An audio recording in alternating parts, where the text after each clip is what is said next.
So we want to look at IAS 16. IAS 16 talks of property, plant, and equipment. Now, IAS 16 is one of the standards that cover assets. We have standards that deal with assets, and that is IAS 16, which talks of property, plant, and equipment. There is IAS 2, which talks of inventories.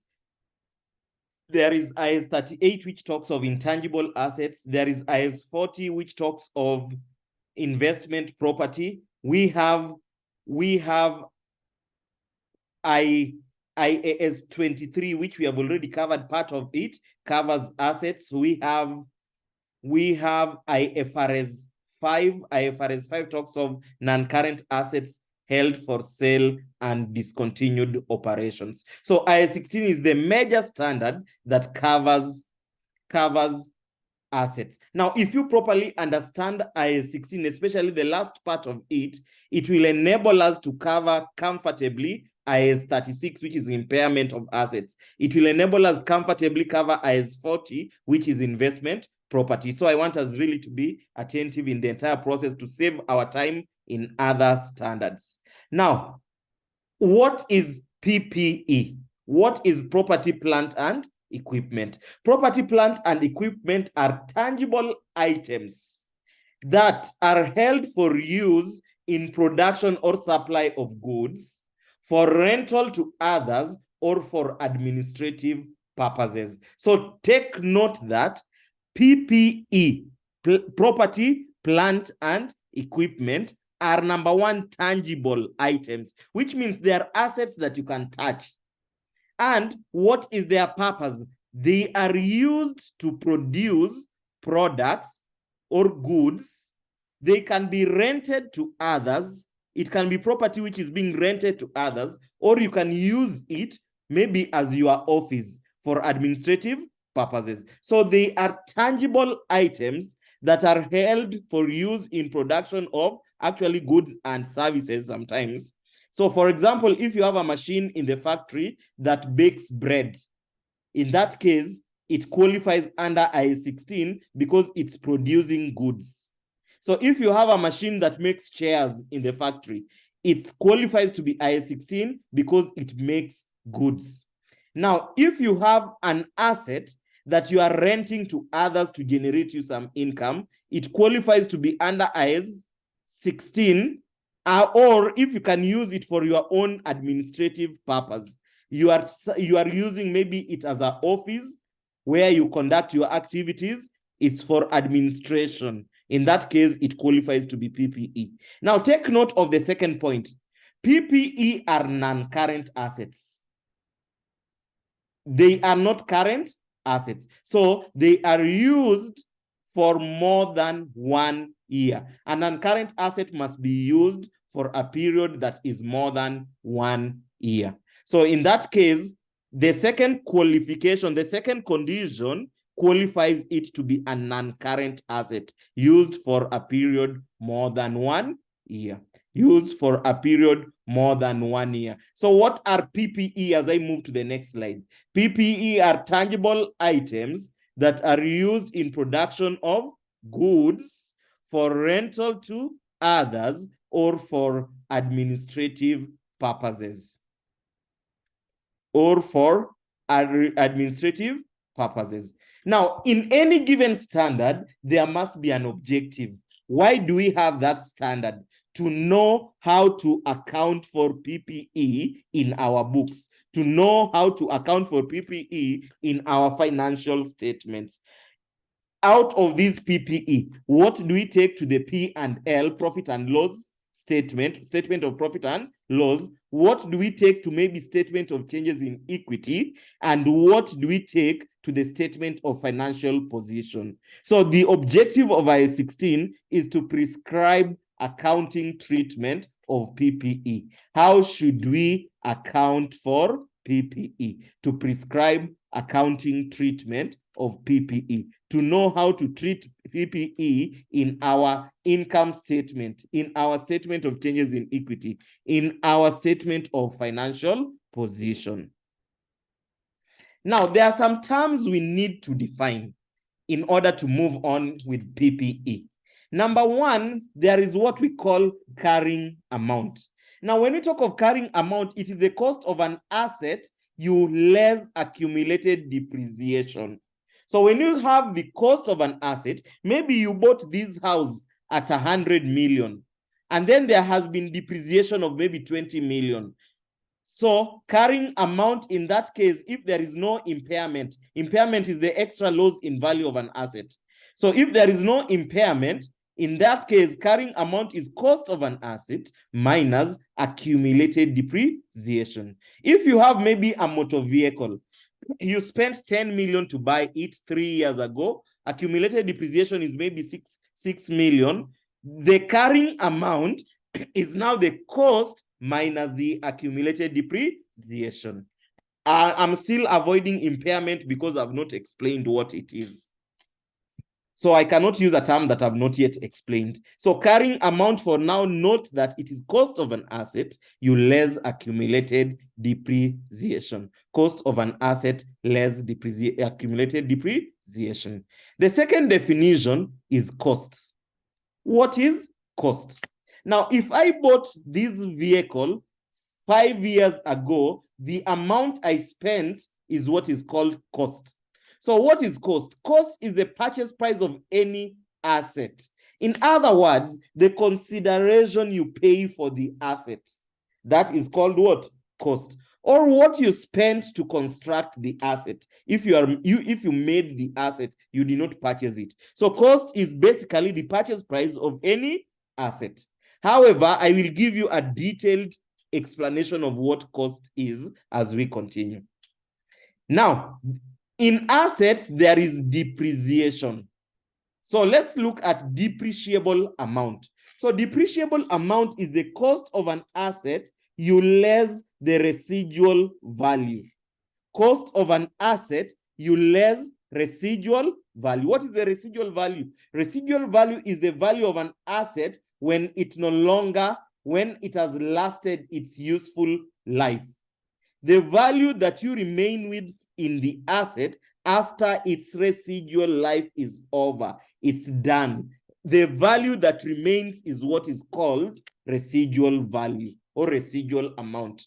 So when you take cost of an asset minus residual amount, what you get is called depreciable amount. Now, this depreciable amount should always be shared over the lifespan of the asset. Now, when we allocate this depreciable amount over the lifespan of the asset, that is what is called depreciation. So depreciation is basically the allocation of the depreciable amount over the useful life of the asset. So depreciable amount, remember, is cost less residual value. And then depreciation is the systematic allocation of the depreciable amount over the life of the asset. Of course, I've already explained what residual value is. I don't need to go back to it. What is residual value? The value that remains in the asset after its useful life is done. When the asset has lived its useful life, the value that we remain with is what is called residual value. There is a term called fair value. Now, from a layman's perspective, what is fair value? Fair value is basically the selling price minus selling costs. Selling price minus selling costs. But when we define fair value, this is the amount by which an asset can be exchanged for between two knowledgeable and willing parties in an arm's length transaction. Let me explain each point there. It is the amount by which an asset can be exchanged. For example, if I want to acquire a house, what is the amount I'll pay if I buy the house? So remember, I need the house. In exchange, I'm giving out the money. I'm giving out money. So this amount that I pay in exchange for the house is what we call fair value. But it is only fair value if the buyer and the seller are knowledgeable about the value of the asset. Which means The seller knows the worth of the asset. The buyer also knows the worth of the asset. So, if you know the value of something, what you will pay, you cannot overpay for it, or you cannot underpay for it. So you must be knowledgeable for it to be fair value. Both the seller and the buyer must be knowledgeable about the worth of the asset. And they must be willing to exchange the assets. One is giving out cash, the other one is receiving maybe property, the house. So they must be willing, they must not be forced to exchange. So if you force somebody to sell to you, it was not a willing sale. It must be, you don't force. It's a willing buyer, a willing seller. So for it to be a fair value is the amount at which you can exchange an asset between two knowledgeable and willing parties in an arm's length transaction, when the entire transaction is complete, when we follow the due process in handling the transaction. That is called arm's length transaction. We have said in simple terms, what is fair value? Selling price of an asset, you less selling costs. The price at which an asset can be exchanged for between two knowledgeable and willing parties in an arm's length transaction. So that is fair value. So we have so far looked at cost. We have so far looked at fair value. Now, number 7, we are introducing a new term, which we will use it a lot today, what is known as recoverable amount. Now, what is recoverable amount? Recoverable amount affects two values. There is what we call fair value, which we have already defined as selling price minus selling cost, and there is what we call value in use. Let me give you an example. If I have a motor vehicle, maybe I'm using it as a taxi around Kigali. So if I have a motor vehicle and I have two options today, to sell the motor vehicle and earn 20 million when I sell it, or to continue using the motor vehicle over the next 5 years and it generates me some cash flows. Remember, those two cannot take place at the same time. If you sell, you will not use it. If you use it, you will not sell. Now, when I sell the motor vehicle, what I earn, what I receive out of that is known as fair value. Now, if I don't sell the motor vehicle, I have the option to use it. Now, the cash flow that I receive from the usage of the motor vehicle is what is known as value in use, if it is discounted. Those doing managerial finance, you know what discounting is, to calculate the present value. So when we have future cash flows, maybe in year 1, year 2, year 3, year 4, we can only have future cash flows if we don't sell the vehicle. If we sell the vehicle, what we get out of it is fair value. But if we use the vehicle, will generate some cash inflows. The cash generated, if it is discounted, if we calculate its present value, is what gives you what is known as value in use. Now, we will see when we are covering IAS 36 impairment of assets that value in use computation should not exceed 5 years. You should not calculate value in use for a period more than 5 years, because a period more than 5 years cannot be predicted with certainty. You cannot be certain on what you will receive 6 years from now. So the standard tells us when calculating value in use calculation should not exceed 5 years. So you have two values. You have fair value and you have value in use. So what is recoverable amount? You compare your fair value to your value in use and you choose the higher of those. So you have maybe fair value is 20 million. Value in use is 30 million. You will choose 30 million because 30 million is higher than 20 million. So you will conclude that your recoverable amount is 30 million because it's the higher. So what is recoverable amount? It's the higher of fair value and value in use. We also have what I've already touched on previously, what is called impairment loss. Let me give you an example to enable us know what impairment is. If I bought a motor vehicle 3 years ago, if I bought a motor vehicle 3 years ago at 10 million, and then the accumulated depreciation is 6 million, it means the net book value or the carrying amount or the net book value or the carrying amount is 4 million. Because the cost was 10 million, accumulated depreciation was 6 million. The difference between 10 million and 6 million is 4 million. This 4 million is known as the carrying amount or net book value. Now, if the vehicle is involved in an accident, the value of the vehicle will decline below the carrying amount. The value will be lower than the 4 million. So these extra loss as a result of an impairment factor is what is called impairment loss. So what is impairment loss? The extra loss the business suffers below the carrying amount. The extra loss the business suffers below the carrying amount. Now, impairment loss normally arises when the carrying amount of an asset is more than the recoverable amount. For example, we gave the carrying amount to be 4 million.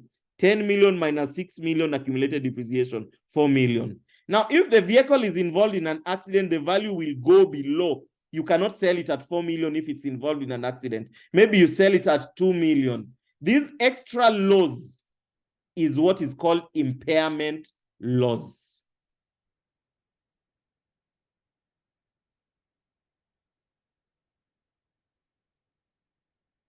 No, my voice is very clear. I'm somewhere where network is very good. I'm around, I'm not outside the country. So the network where I stay is very good. So maybe Richard, check your network. Can others confirm in the chat they can hear me? But I think I'm clear. It's very clear. I'm also hearing myself. Okay, let's continue. Okay, fine. So just recheck on your network if yours is a problem. Whenever my network has a problem, I get a notification on my screen. So I will know personally the network has a problem. Okay, let's continue. So we have said impairment loss arises when the carrying amount of an asset is greater than recoverable amount. Now, in any standard, you must know its objective. You must know how to recognize it. You must know how to measure it. And that will lead you to accounting treatment. And you must also know how to disclose. So in any standard, you must know, number one, the objective. Number two, you must know how to recognize. Number three, you must know how to measure. And number four, you must know what to disclose. So let's look at recognition of PPE. When we were covering conceptual framework, we looked at recognition under conceptual framework, recognition of elements of financial statements. So under recognition of elements, we said that elements of financial statements are recognized if two conditions are met. What was the first condition? Probable that future economic benefits will flow to the business entity. And the second condition was cost can be measured reliably. So those two conditions in conceptual framework are the same conditions when we are recognizing PPE. So PPE is recognized when two conditions are met. Number one, probable that future economic benefits will flow to the business entity. And number two, costs can be measured reliably. Now, maybe those who are not there when we were covering conceptual framework, let me re-explain. Recognition is to include an item to the financial statements. Recognition is to include an item into the financial statements. To include an item into, for example, if it is an asset, when you post the asset in the balance sheet, we say you are recognizing the asset. So to recognize is to include an item to the financial statements. So we have said there are only two conditions that must be met for an asset to be included in the balance sheet as PPE. Number one, probable that future economic benefits will flow to the business entity. And number two, the cost can be measured reliably. The cost can be measured reliably. Now, what is to recognize? I'm again repeating. To recognize is to include an item to the financial statements. Now we are dealing with PPE, property, plant, and equipment. When do we put the PPE in the balance sheet as a non-current asset? Now, when we want to recognize PPE in the statement of financial position as a non-current asset, there are two recognitions we look at. There is the recognition for the first time. Maybe you have just acquired the asset in the business and you want to post it in the balance sheet for the first time. And there is the recognition for the second time, third time, etc. When you are recognizing the asset for the first time, it is known as initial recognition.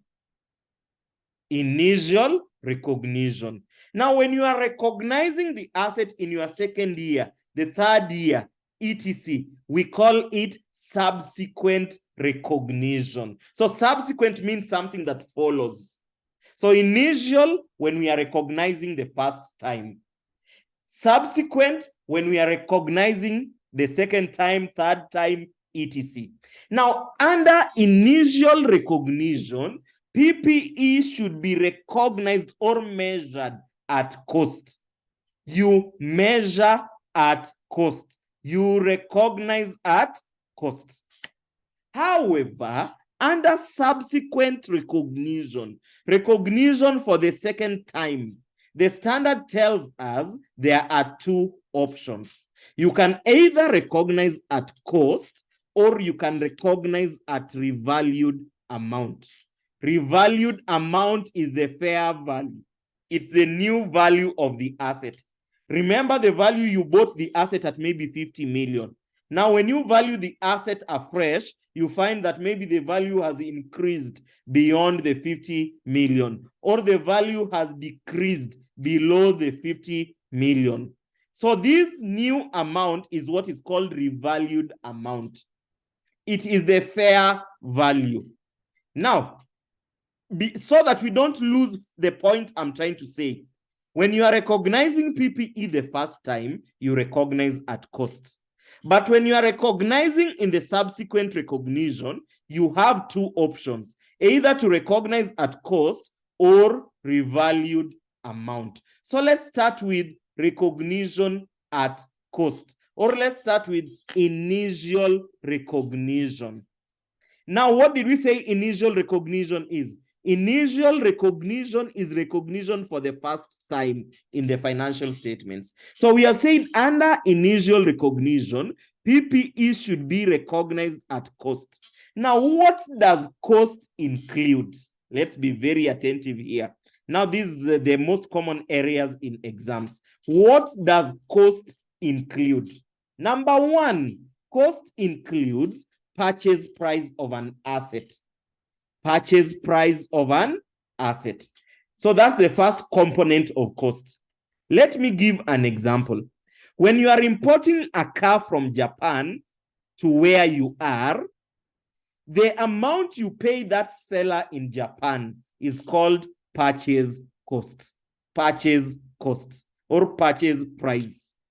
Now, if the seller gives you some trade discount, you deduct the trade discount. You remove the trade discount. So which means if you are buying some car at 10 million and you have been given a discount of 10%, the trade discount will be 1 million. So you will not pay 10 million. You will pay 10 million less 1 million. However, note somewhere that the discount we deduct is only trade discount. Don't deduct any other discount. You only deduct trade discount. So purchase price minus trade discount if there is. The second cost, component of cost, is what we call directly attributable cost of bringing an asset to its present location and condition. So if you buy this vehicle from Japan, you are not in Japan. You are here where we are. So you must transport the vehicle from Japan to where you are. The costs you incur in transportation, they are called cost to bring an asset to its present location. Now, when you bring the asset to the present location, you have transported it. You cannot use the vehicle the way it is. You must comply with local requirements. Maybe you can install some seat belts in it. You can install some speed governors, etc. Any cost you incur in that is known as cost to bring an asset to its present condition. So the second component of cost is what you incur to bring an asset to its location, and the cost you incur to bring an asset to its present condition. Now remember, we are looking at property, that is number one. We are looking at plant and equipment. Now, what are some of the components of directly attributable costs to bring an asset to its present location and condition? These may include, number one, cost of site preparation. Maybe you want to build some factory somewhere. That can be a plant, or it can be property. You want to build some house. So cost you incur in site preparation is part of cost to bring an asset to its present location and condition. Initial delivery and handling costs, those are costs to bring it to its location. Installation and assembly costs, cost to bring it to its condition. Cost of testing whether the asset is functioning properly to bring it to the condition. Professional fees to ensure that it can work, so that is condition. Employee benefits cost, those are employees who work to bring it to condition. So the second component of cost is directly attributable cost of bringing an asset to its present location and condition. The third component of costs, they are three. There is what we call dismantling costs, there is what we call removing costs, and there is what we call restoration costs. You are building a factory somewhere. Maybe you are building a factory in some remote area, or anywhere you are building a factory. For the government to give you an operating license, you must agree with the government that once your job is done, you will remove everything. Sorry, you'll dismantle. Maybe if it was a factory, you'll bring it down. That is to dismantle. Number two, you will remove what you had put in that site. That is removing costs. And number three, you will restore maybe the land to the condition you found it by maybe planting some grass there. After demolition is done, you must still return the land in the condition you found it. Those are called dismantling, removing, and restoration costs. And finally, the fourth component of cost is what we call borrowing costs. Now, in borrowing costs, it's the first standard we covered. We said that borrowing costs should be capitalized for qualifying assets. Now, this part of borrowing costs to be capitalized is what becomes part of the cost of an asset. In summary, what are the components of cost? Number one, purchase price. You less trade discount, but don't less any other discount. Number two, cost to bring an asset to its location and condition. Number three, dismantling, removing, and restoration costs. And number four, borrowing costs, but only the part to be capitalized. Only the part to be capitalized. Now, You know, I must also maybe give you some advice as financial reporting students. You know, our exams is starting 27th November. For these exams, it's too late to start preparing. But if you have not started preparing, just make it, take an effort to ensure you reserve at least 1 hour per day to revise. You decide that today I'll be revising on maybe conceptual framework. You must have a clear plan. And when you are revising, you revise together with past papers. So you go to past papers and check, I've read conceptual framework. How has the examiner been setting questions on conceptual framework? So please, for every subject you are doing, we are remaining with only 1 month to exams. Ensure at least take 3 hours every day if you are doing 3 subjects. Focus, that 3 hours can cause a difference every day. Maybe if you are doing financial reporting, 1 hour for financial reporting, and I'm assuming you have attended all classes. So if you can dedicate 1 hour per day, and then in the weekends you dedicate maybe 4 hours, you will make it. But it must start now if you have not started. If you are somebody who is very maybe at home, it's not a conducive environment, you can remain in the office. Or if you are somewhere, you can go to a library somewhere else. But the point I was trying to make, most of us are new in this professional program. We need a lot of time to revise. Actually, the role you play as a student for you to pass 90% or 70 to 90% is your own effort. So please have some schedule and start reading. If home environment is bad, find somewhere where you can just dedicate your time. And it's only for a short time, and all these will be behind us. So for this short time, let's make use of our time. I just wanted to make that is it an encouragement or information, whatever it is, so that those who have not started, please don't start reading 1 week to exams. You will not make it if you start 1 week to exams. It's too late right now, but there is still a lot that can be done, and you can recover very well and cover everything. So the first point is know the topics we have covered and start revising the topics we have covered. I hope that was just a small break as we continue. So we have said that under initial recognition, PPE should be recognized at cost. And we have said cost includes, number 1, purchase price minus trade discount. Number 2, cost to bring an asset to its present location and condition. Number 3, dismantling, removing, and restoration costs. And number 4, borrowing costs. I hope that is the first phase. I hope it is clear. Now, as we conclude on that first phase, the class is not ended. That's just a phase. As we conclude on that initial cost, the standard tells us once you have calculated the initial cost, remember, initial cost is what is to be capitalized. What is to capitalize? To include it in the balance sheet as an uncurrent asset.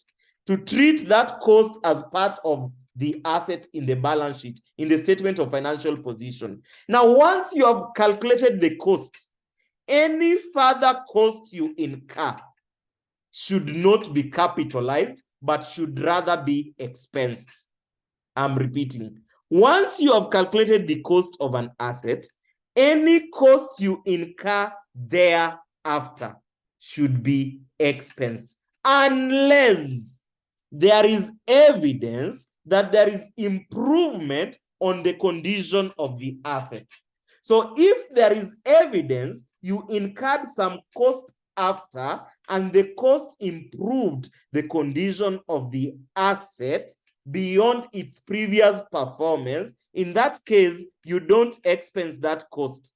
We have said you should expense any cost you incur after. But if there is evidence of improvement on the condition of the asset, you again capitalize that extra cost you have incurred. Now, what is the evidence of improvement? Evidence of improvement includes, number one, let me start with the last one, extension to a building. For example, if you had constructed a house, you have finished construction, you have brought the asset into use, any cost you incur after, you should not capitalize, you should expense. However, if there is evidence that you extended the house, maybe you built some extra rooms, the cost you incurred to extend the building should be capitalized. That is point number 4. In other words, it should increase the value of the asset. Number 2, modification of an item to extend its useful economic life. Maybe the life of that asset of yours was 10 years, but you want to do some installation in the house. Maybe you want to build some pillars. You want to reinforce some slab to ensure that the life of the asset is maybe 15 years instead of 10 years. That is known as modification to improve or to increase the useful life. Another point, point number 3, is upgrading of machine parts to improve on output. Maybe it's a plant in the factory. You need to upgrade it so that the quality of output can improve. Any cost you incur to upgrade to improve on the quality, that cost should be capitalized. And number 4, adoption of a new production process, which leads to reduction in operating costs.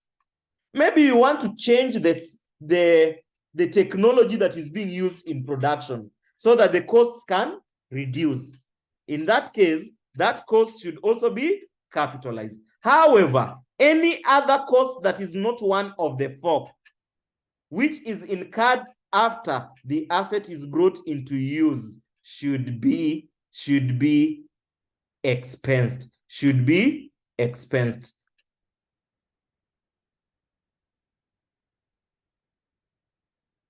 I'm just checking the chat messages.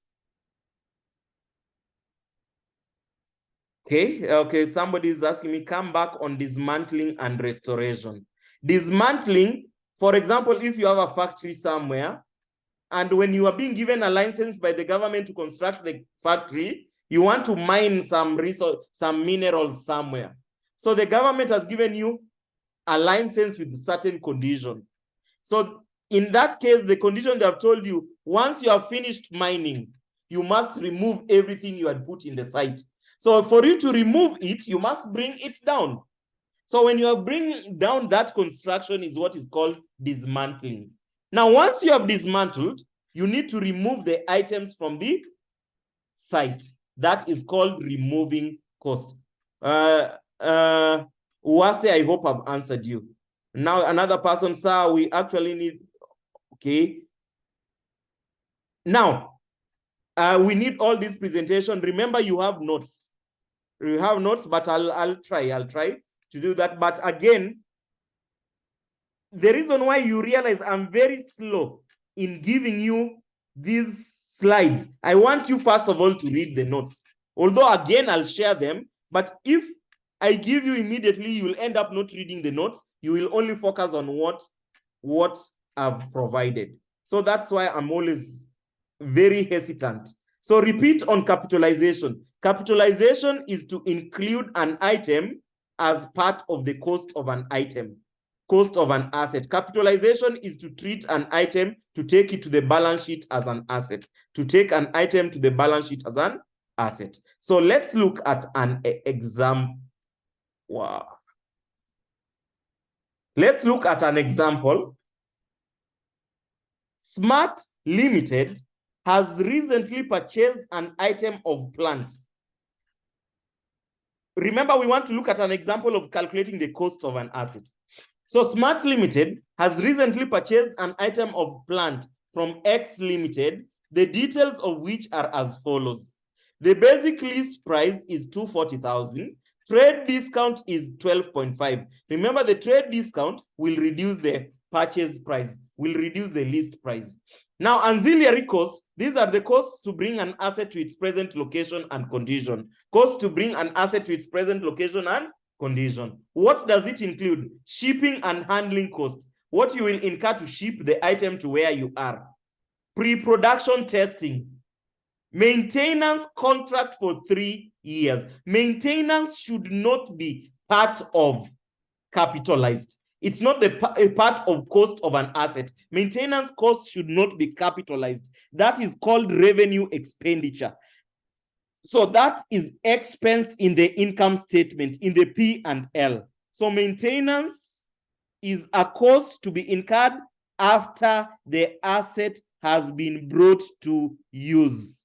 That is a cost to be expensed and not to be capitalized. I hope I'm clear on maintenance. Next, site preparation cost, electrical cable installation, 14,000, concrete reinforcement, 4,500, on labor cost, 7,500. So the whole of the site preparation cost, 14 plus 4,5 plus 7,5 gives you 26,000. Additional information. SMART paid for the plant within 4 weeks of order, thereby obtaining an early settlement discount of 3%.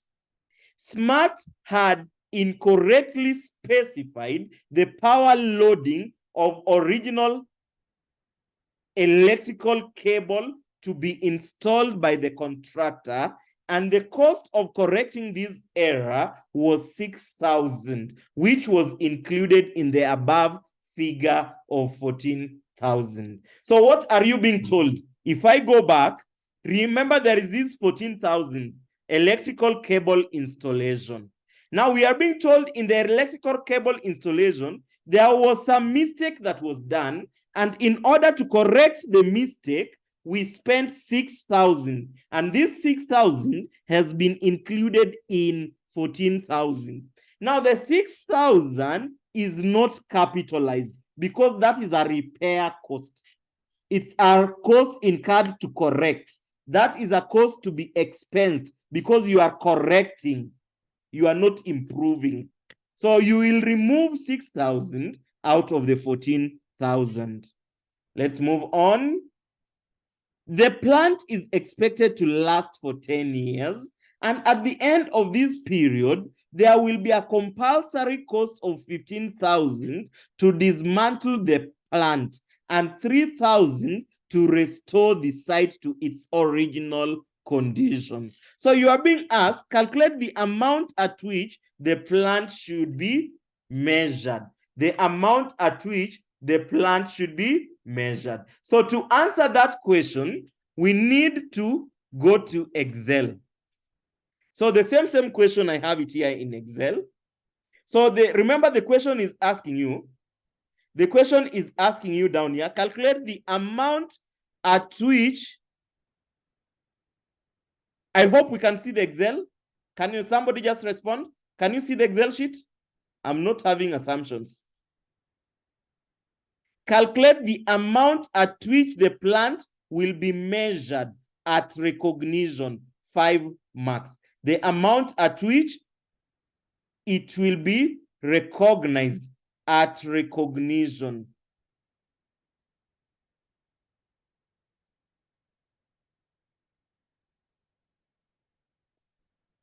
Okay, I was just reading what is in the chat. Okay, so calculate the amount. So we have said in order to know the cost of an asset, so in our solution to the question, let me slightly increase the size.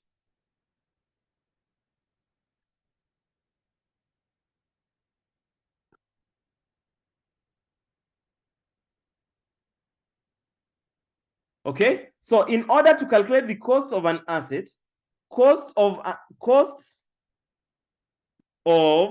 PPE, property, plant, and equipment, include, number one, purchase cost.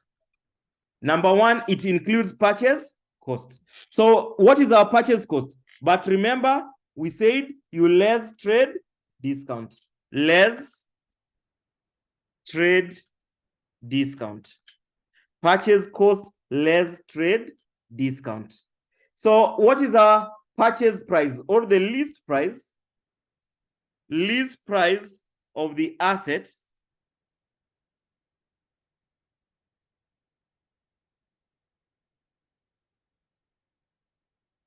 So the list price of the asset is 240,000. So the list price of the asset is 240,000. Just a second.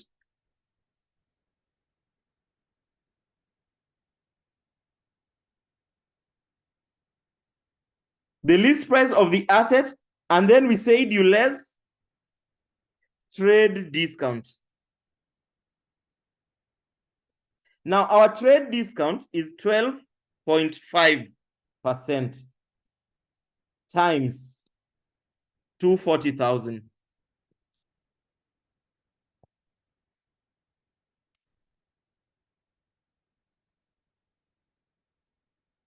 So what does that give us? It gives us 12.5% times the 240,000. It gives us 30,000. So the net amount after that, it gives us purchase price is therefore 240,000 minus 30,000. So the purchase price is 210,000. So that is purchase price. That is purchase price. Thank you, Jean. Next, we have number 2. We said cost includes cost to bring the asset to its present location and condition. Cost to bring asset to present location and condition. And we were told in the equation, the costs include, they are the auxiliary costs. So what are our auxiliary costs? Shipping and handling. So there is shipping and handling costs. Our shipping and handling cost is $27.50. Next, we have pre-production testing. Pre-production testing. Pre-production testing cost is 12,500. Next, we have maintenance. We've said don't include maintenance. So 0, maintenance is 0. Don't capitalize maintenance. Don't include maintenance. Maintenance. I'm just putting that as a note there so that you know it's not included, because it's to be expensed. Or let me just use maintenance is to be expensed. So I can put there to be expensed. I think that can help you when you're following the video.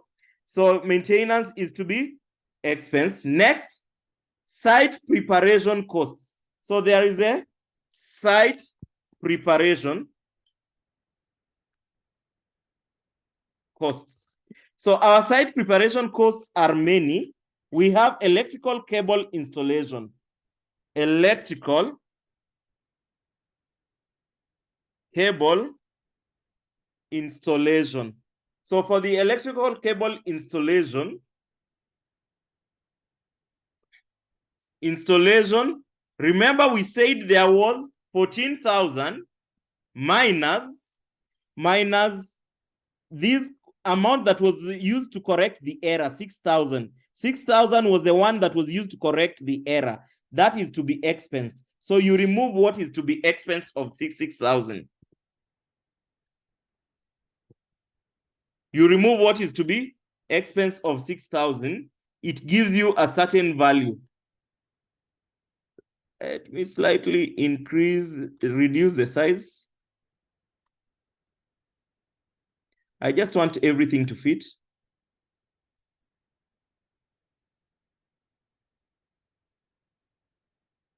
Okay, so minus that to enable me increase this.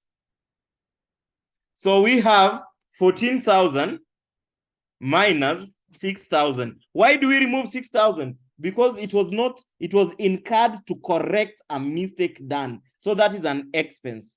Next, we have concrete reinforcement. Concrete reinforcement, concrete reinforcement is 4,500. We have own labor costs. Own labor costs. The own labor cost is 7,500. So what is the total cost to bring an asset to its present location and condition? The total cost here, so I'm just rereading them: shipping and pre-production, maintenance. So this is bringing us a total of 27 plus 12 plus 0. So that gives you 15,250. What about this? This is 8,000 plus 4,500 plus 7,500. It gives you 20,000. 20,000. So, and then number 3. So remember, these costs are site preparation costs.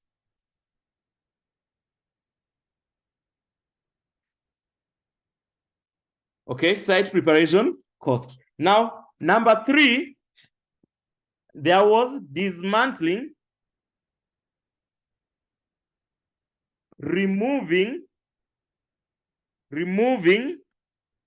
and restoration costs as a third component of cost. Dismantling, removing, and restoration cost. Dismantling, removing, and restoration cost. And we were told in the equation, this part, the plant is expected to last for 10 years. And at the end of this period, there will be a compulsory cost of 15,000 to dismantle. So dismantling is 15,000 and 3,000 to restore. So restoration is 3,000. So what is the total? Total is 15 plus 3. That is the dismantling, removing, and restoration. Dismantling, removing, and restoration. And number 4, borrowing costs.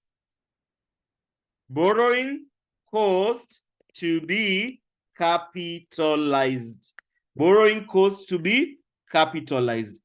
And we did not have any borrowing cost to be capitalized. So this gives us the cost of the asset.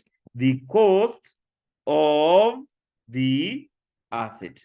What does cost include? Number 1, cost includes purchase price, but you less any trade discount. Number 2, directly attributable costs of bringing an asset to its present location and condition. Number 3, dismantling, removing, and restoration costs. And number 4, borrowing costs to be capitalized. Borrowing costs to be capitalized. So that brings us to the end of initial recognition of PPE.